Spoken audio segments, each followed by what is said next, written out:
संतों की संगति ये आपके जीवन में अब ऐसा परिवर्तन लाएगा, धीरे धीरे सारे अंधियाले मिटते जाएंगे। ईर्ष्या है, द्वेष है, क्रोध है, लाचारी है, दरिद्री है, कुछ भी है हमारे जीवन में, धीरे धीरे सारे मिटेंगे।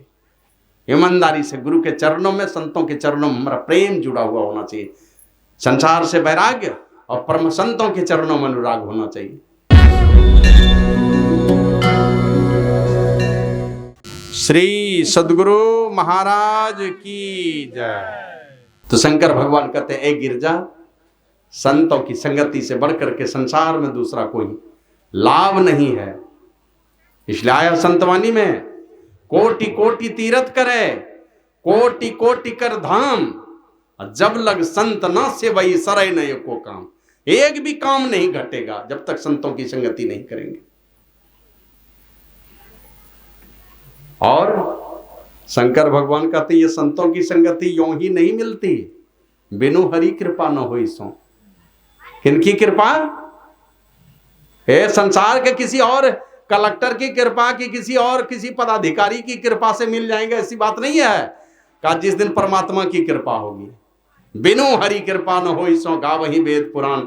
वेद और पुराण गा करके कहते हैं ये संतों की संगति मिलती कब है?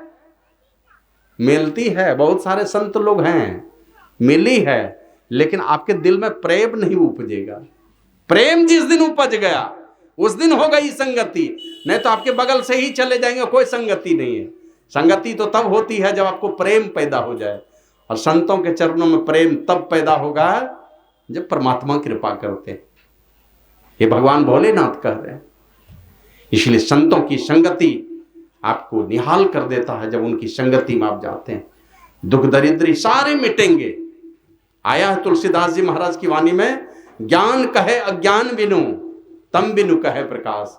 अंधकार मंडल से उठाएंगे आपको, आपके जीवन का अंधियाला मिटा देगा।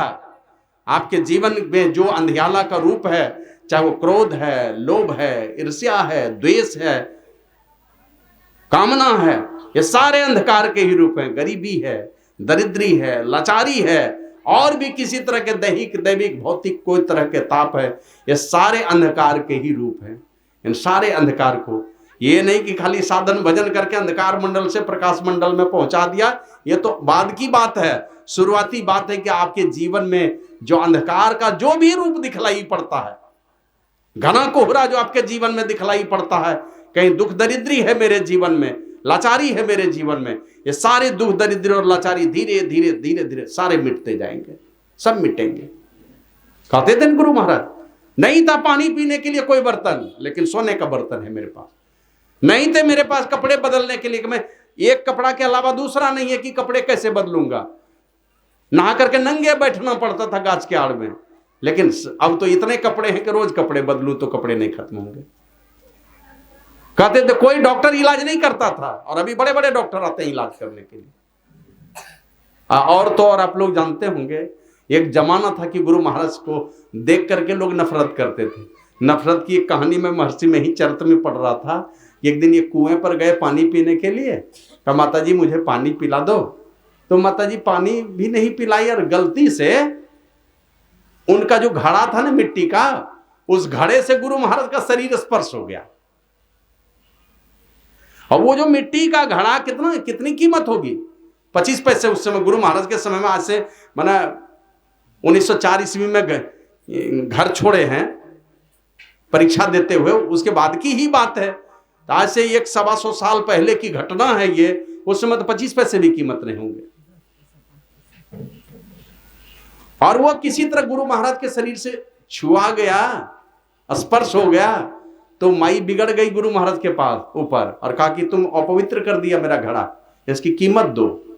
और गुरु महाराज के पास तो 1 पैसे भी नहीं है, कहां से देंगे कीमत?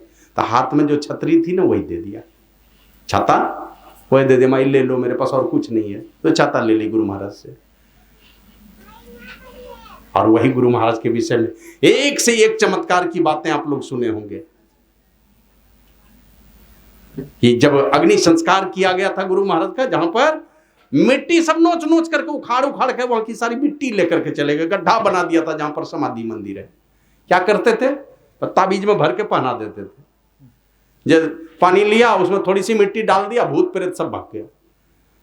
एक दिन एक मौलवी साहब मायागंज में बता रहे थे कि एक बार गुरु महाराज की गंजी फट गई थी, तो शाही बाबा देख लिए, बोले हुजूर हम देते इस गंजी को बदल करके, ठीक नहीं लगता। बोले नहीं, यहाँ का कतरन निकलवा करके फिर सिला करके ला दो मुझे, नई गंजी नहीं पहने। बोले हमारे पास की गंजी मैं अपना वाला देता हूँ। बोला नहीं नहीं, यही वाली गंजी सिलवा के ला दो फिर से।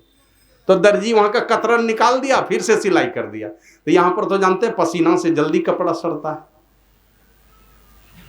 तो वो मौलवी साहब कह रहे थे, अभी भी उसका बेटा लोग है दर्जी वहीं पर मायागंज में, वो बोल रहे थे कि वो जो कतरन निकला ना गंजी का, उसके एक एक धागे को अलग किया हमने, और सब धागे को ताबीज में भरा। एक ताबीज में एक धागा छोटा सा, इतना छोटा एक धागा भर दिया, और सैकड़ों लोगों को ताबीज बांध बांध करके भूत भगा दिया हमने। श्री सद्गुरु महाराज की जय। ताबीज में क्या दिया था? गुरु महाराज की पहनी हुई गंजी का खाली एक एक धागा, छोटा छोटा, इतना छोटा छोटा धागा ताबीज में भरा था, भूत भाग गया। तो वो भी दिन आया।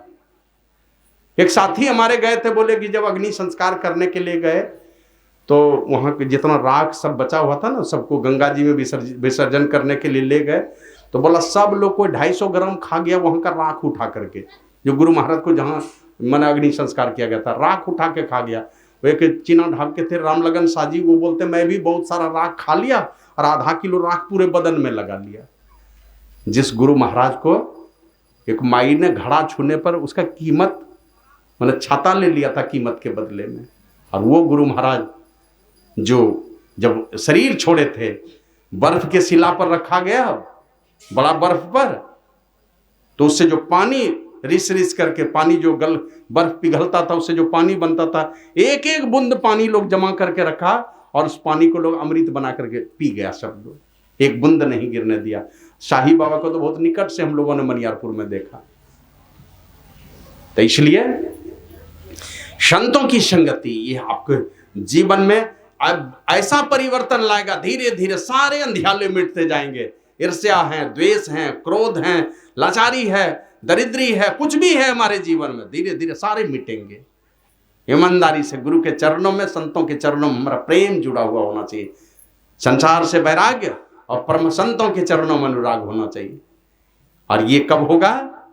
परमात्मा द्रवित होते हैं तब ये कृपा प्राप्त, परमात्मा की कृपा होती है तब ये संत पुरुष मिलते हैं। मिल गए निहाल कर देंगे। गुरु महाराज कहते हैं, गुरु दाता दयाल वह काटे जमजाल, पल में कर दे निहाल, भजो साधु गुरु है, पल में निहाल करने वाले। फिर शंकर भगवान कहते हैं, सोई सर्वज्ञ गुणी सोई ज्ञाता। माता पार्वती ने पूछा था सर्वज्ञ कौन? कौन है सब कुछ जानने वाला? कौन है गुणी? कौन है ज्ञानी? कौन है पृथ्वी की शोभा को बढ़ाने वाला? कौन है कुल खानदान की रक्षा करने वाला? कहते बस जिसका मन परमात्मा की भक्ति में लग जाए, जिसका मन राम के चरणों में लग जाए, परमात्मा के चरणों में लग जाए, वही खानदान की प्रतिष्ठा को जोड़ने वाला है और इस धरती की शोभा को बढ़ाने वाला है। धरती की शोभा किससे बढ़ती है? एक भी भक्त, एक एक भक्त इस धरती पर आते रहे। भारत की महानता क्यों है? पूरी सारी दुनिया भारत का गुणगान क्यों करती है? समय समय पर कोई न कोई संत पुरुष इस धरती पर पैदा होते रहे, वह इस भारत की प्रतिष्ठा को बढ़ा देते हैं, दुनिया में महान बना देता। वो है इस धरती का रक्षा करने वाला। एक बार याद होगा आप लोगों को, अमेरिका से छोड़ा गया था एक सैटेलाइट, नाम था स्काई लैब। आकाश में ही प्रयोगशाला था, वो घूम रहा था अंतरिक्ष में। अब वो स्काई लैब जब वहां से क्या कहते हैं, कुछ ये उसमें कुछ खराबी आ गई, अब वहां से लुढ़का अंतरिक्ष से, और चला, उसकी जो दिशा थी इतनी तेज गति से चला आ रहा था, भारत में ही आके गिरना था। तो मुझे याद है, मैं बहुत छोटा था, मुझे लगता है 6ठी-7वीं कक्षा में पढ़ता था उस समय। तो ये अमेरिका के नासा के अमेरिका के वैज्ञानिकों ने यही कहा था, कहां है भारत देश के लोगों का भगवान? कहां? कहिए बचा लेगा, उस भगवान से प्रार्थना करेगा अब बचा ले इस स्काई लैब को। बहुत बड़ा भी ध्वंस होने वाला था अगर भारत में गिर जाता किसी तरह। बाबा कबीर कहते हैं, लगी आग आकाश में, चुई चुई पड़े अंगार, ना होते यदि संत जन तो जल जाता संसार, संसार जल जाता। वो स्काईलैब गिर रहा था, सारे वैज्ञानिक लगे हुए थे, ऋषि मुनियों का तप भी था उसके साथ में, वो भी लगे हुए थे। और ऐसा हुआ उस स्काईलैब को ले जाकर समुद्र में गिरा दिया। भारत के किसी हिस्से में नहीं गिरा, स्थल माना क्या कहते हैं, किसी शहर में जाकर नहीं गिरा, समुद्र में ले जाकर के गिरा लिया। तो कहते हैं वह है खानदान की रक्षा करने वाला, वो है धरती की शोभा को बढ़ाने वाला। और शोभा नहीं बढ़ाने वाला, धरती की ही रक्षा करने वाला, संसार की रक्षा करने वाला। साईं बाबा को कहते थे कभी कभी प्रवचन के क्रम में, लोग कहते हैं कि ये धरती कछुए की पीठ पर है। यही कहते हैं ना, लोग पूछता है कि धरती कहां पर है, तो कहते हैं शेषनाग के फन पर है।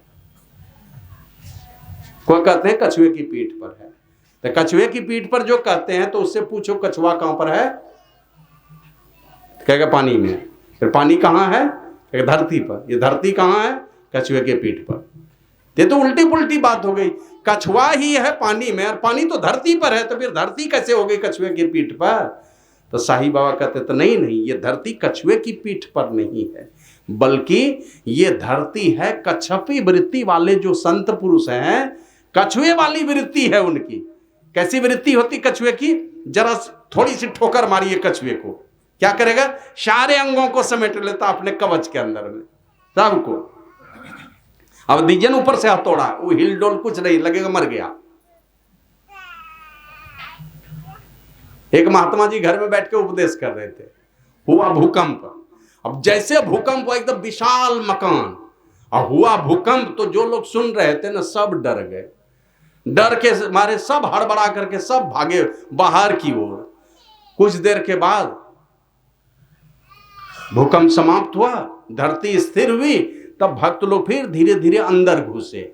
अंदर घुसे तो जाकर के कहते हैं कि महाराज इतना तेज का भूकंप, हम लोग भागे तो आप क्यों नहीं भागे? अगर कहीं ये बिल्डिंग जो है ध्वस्त हो जा, ये मकान ध्वस्त हो जाता तो क्या करते? हम लोग भागे तो आपको भी भागना चाहिए। तो महात्मा जी कहते हैं हम भी भागे, मैं भी भागा था, तुम भागे तो मैं भी भागा। कहां भागे? का तुम लोग बाहर भागे और मैं भीतर भागा। तुम लोग बाहर भाग गए, मैं अपने अंदर भाग गया, समेट लिया अपने आप को। तो कछुआ अपनी सारी, क्या कहते हैं, जैसे ठोकर मारे कछुआ अपनी सारी अंग प्रत्यंग को समेट लेता है कवच के अंदर में, उसी प्रकार ये संत पुरुष लोग सारी चेतन धारा को समेट करके अब परमात्मा के शब्द को सुनते रहते हैं। हमारे गुरु महाराज लिखते हैं, जीवन काल में जिनकी सूरत सारे आवरणों को पार कर शब्दातीत पद में समाधि समय लीन होती है, और पिंड में बरतने के समय उन्मुनी रहनी में रहकर सार शब्द में लगी रहती है। शब्दातीत पद है परमात्मा, सूरत जमी है उन्हीं के साथ। और अगर बहिर्मुखी मुद्रा में है तो सूरत है सार शब्द में लगी हुई। संसार का जगत व्यवहार कर रहे हैं, लेकिन सूरत सिमटी हुई है, लगी हुई है वहां पर। एक बार पूज्य बाबा साईं स्वामी जी महाराज पूछते हैं गुरु महाराज को कि हुजूर, ध्यान करने के समय में शरीर झुक जाता है आगे तरफ, देखे ना बहुत लोगों को, तो हुआ ठीक? तो गुरु महाराज पूछते हैं, शरीर तो झुक जाती है आगे की ओर, आपकी सूरत कहां पर रहती है? शरीर झुकने दीजिए, आपकी सूरत कहां पर रहती है? बोला सूरत तो एकदम उसी इशारे, उसी जगह पर, उसी निशाने पर जहां आप बताएं, का तब कोई बात नहीं है, सूरत रहनी चाहिए उस जगह। तो उसी प्रकार ये जो संत पुरुष होते हैं, सारी चेतन धारा को, हाथ में जो चेतन धारा आई, आंख में जो चेतन धारा आई, कान में जो चेतन धारा गई है। हम लोग रात में जब सो जाते हैं, आंखें खुली है, कुछ नहीं देखते हैं, कान खुले हैं, कुछ भी नहीं सुनते हैं। जिह्वा पर अगर स्वप्न देख रहे हैं कि हम रसगुल्ला खा रहे हैं, स्वप्न देख रहे हैं, मुंह में चीनी के बदले नमक डाल दे, तो नमक का स्वाद नहीं आएगा। तो वो सारी इंद्रियां कैसे काम करती हैं? तो जिस धारा, जिस रस से, जिस चेतन धारा से आत्मा की धारा, उसी की धारा जाती है सारी इंद्रियों के घाटों में, तब ये सारी इंद्रियां काम करती हैं। सारी चेतन धारा को समेट लिया। बिजली गई है, वो बिजली जाती है, तब सारी इंद्रियां काम करती हैं। संत महापुरुष समेट लेते हैं उसको। तो ऐसे जो कच्छपी वृत्ति के लोग होते हैं, साधु पुरुष लोग। भगवान बुद्ध के एक शिष्य हो गए, चले जा रहे थे, चोर लोगों ने पकड़ लिया, क्या है निकालो, निकाल के दे दिया, फिर भी पिटाई की, खूब पिटाई की। अब पिटाई की तो महात्मा जी सोचने लगे मन में, ये तो पीटना शुरू किया, कैसे बचा जाएगा, हुआ उस शरीर से ही निकल गए, शरीर से बाहर निकल गए और जाके पेड़ की डाल पर बैठे हैं, वो शरीर छोड़ दिया यहीं पर। अब पीटते पीटते क्या कहते हैं, एकदम इतनी पिटाई की कि अस्थि पंजर सब चूर चूर कर दिया, खून से लथपथ हो गया शरीर। अब बाद में जब सब सारे चोर चले गए तब उस शरीर में प्रवेश करके हिला डुला के देख लिया कि अब तो ये चलेगा नहीं, बस सूक्ष्म रूप धारण करके भगवान बुद्ध के पास चले गए, उनकी सभा में उड़ते हुए, और वहां जाकर के कहते हैं भगवान अब ये शरीर चलने लायक नहीं रह गया, अब मैं जा रहा हूं इस शरीर को छोड़ के। शरीर छोड़ के चल दिया, तो उसी शरीर में थे, शरीर से ही निकाल लिया अपने आप को। ऐसे जो वृत्ति वाले लोग होते हैं, जो संत पुरुष, उनके ऊपर यह धरती टिकी हुई है। और ऐसे ही लोग धरती की रक्षा करने वाले हैं, धरती की शोभा बढ़ाने वाले हैं, और वही कुल खानदान की रक्षा करने वाले हैं जिसका मन है परमात्मा की भक्ति में लगा हुआ। और जिनका मन है परमात्मा की भक्ति में लगा हुआ वही होगा सर्वज्ञ, क्योंकि परमात्मा की भक्ति में जिसका मन लगता है वो वही उस भक्ति में जिसका मन लगेगा वो बाहर की ओर दौड़ना छोड़ करके वो क्या करेगा, संतों के ज्ञान के मुताबिक अंदर की गंगा में, अंतर के महासागर में डुबकी लगाता है। और शरीर है तो 3.5 हाथ का, लेकिन जब इसके अंदर धंसता है तो सारा ब्रह्मांड इसी में दिखलाई पड़ता, सारा ब्रह्मांड, यथा पिंडे तथा ब्रह्मांडे, जो पिंड में है वही ब्रह्मांड में है, उसको अपने अंदर में देखता। बाबा कबीर कहते हैं काया बड़े समुद्र केरो था ना पावे कोई, मन मरी जई है डूबी के हो मानिक परखे सोई। जो जब मन डूबेगा इसमें, काया बड़े समुद्र केरो, ये जो काया है ना 3.5 हाथ का ये बड़े महासागर से भी बड़ा है। डूबेगा मन जिस दिन, डूब गया मन जिस दिन, मन मर गया इसमें डुबकी लगा करके, तब उस मानिक स्वरूप परमात्मा को पाता है लोग। ऊंचा महल अगमपुर जहवा संत समागम हुई, ये काया रूपी महल इतना ऊंचा है जहां अगमपुर है वो नहीं पहुंच सकता है। संत समागम हुई, वहां पर संतों का समागम होता है, और जो कोई पहुंचे वही नगर, या आवागमन न हुई, जो उस नगर में पहुंचता है फिर आवागमन नहीं होता। ऐसी जो वृत्ति वाले लोग होते हैं, ऐसे संतों की संगति में जो भी संतों की युक्ति से जो साधन करेंगे, परमात्मा की भक्ति करेंगे, वही है धरती की शोभा को बढ़ाने वाला, वह नीति में निपुण है, वही दुनिया का सबसे चतुर है, सबसे ज्यादा होशियार है। और नहीं तो यह संसार फूल से मर को लाली दे की लुभायो। देखते हैं ना चिड़िया लोग एकदम सेमर फूल को एकदम ताक लगा के रहता है, पकड़ी एकदम फूल इतना बढ़िया है, फल पकेगा तो बहुत स्वादिष्ट होगा, एकदम ताक लगा करके है। और जैसे सेमर का देखते हैं ना फूल झड़ा उसके बाद फल निकलता है, सब चिड़िया ताक लगा करके इसको खाएंगे। और थोड़ा बड़ा होते हुए देखता है चोंच जैसे चिड़िया मारती है, खाली रुई ही उसके चोंच में फंस जाती है। हाथ कछु नहीं आयो मारियो चोंच, रुई जब निकसी हाथ कछु नहीं आयो, भजन बिन बावरे तूने हीरो सो जन्म गमायो। यह संसार हाट बनिया को सभी सौदा लायो, और कौन की ना दाम चौगुना कौन मूल गमायो। किसी ने तो दाम चौगुना कर लिया पूंजी, मैंने इतना बढ़िया भक्ति का काम किया कि अपने पूंजी को चौगुना बढ़ा लिया, और कोई ऐसा है जो अपना मूल ही गमा दिया। संत पुरुष लोग अपने पूंजी को चौगुना कर लेते हैं, उनके रास्ते में चलने वाले जो पथिक हैं उनकी पूंजी चौगुनी हो जाती है, और जो संसार का रास्ता पकड़ लेंगे मूल ही गमा करके जाना पड़ेगा इस संसार से। तो संतों की संगति वो नीति में निपुण बनाती है, क्योंकि वो परमात्मा की भक्ति सिखाते हैं, और लोग और चीज सिखाएंगे, संत पुरुष भक्ति सिखाते हैं, इसलिए वैसे लोग नीति में निपुण होते हैं, सबसे ज्यादा चतुर होते हैं। कभी भी एक बार एक महात्मा हुए जड़ भरत, आपने सुना होगा जड़ भरत का नाम। एक बार कुछ बदमाश लोग पकड़ लिया उनको, डकैत लोग पकड़ लिया, और पकड़ के लेके चला गया वो एक जंगल में। घनघोर जंगल में। और वहां भद्रकाली का मंदिर था, उसी मंदिर में नर बलि दिया जाता था। और हट्टा कट्टा मिल गए, जड़ भरत एकदम हट्टे कट्टे शरीर वाले थे, पकड़ा उसको तो सब डकैत लोग बड़ा खुश हुआ, मेरा मालिक तो बड़ा गदगद होगा, इसकी बलि देंगे ना तो मेरा मालिक बहुत खुश होगा, नर बलि देना है। पकड़ के लेके गए, खूब खिलाया पिलाया जड़ भरत को, नहला धुला करके खूब खिलाया। नहाए भी नहीं था, ऐसे पड़े रहते थे, मस्त हैं एकदम, कोई खाना पीना कोई चीज से मतलब नहीं है। और उसको ले गया, बढ़िया से नहलाया और नहला धुला करके तब खूब खिलाया भरपेट, उसको मन भर करके खाए। और ले करके उसको गया भद्रकाली के सामने में बलि देने के लिए। जैसे ही कटार उठाया ना उसके ऊपर चलाने के लिए, उसको कहा कि गर्दन झुकाओ, तो गर्दन झुका दिया। अब कटार जैसे उठाया, वो डकैत के गिरोह का जो मालिक था, सरदार, जैसे ही कटार उठाया तो उस जगह साक्षात भद्रकाली प्रकट हो गई। अब भद्रकाली प्रकट हुई तो अपने ही तलवार से सब जो बलि देने के लिए गया था वही लोगों का बलि दे दिया। माता भद्रकाली ने अपने से बलि दे दिया, जितने लोग मिले सबका बलि दे दिया। अब वहां से जड़ भरत चल दिए।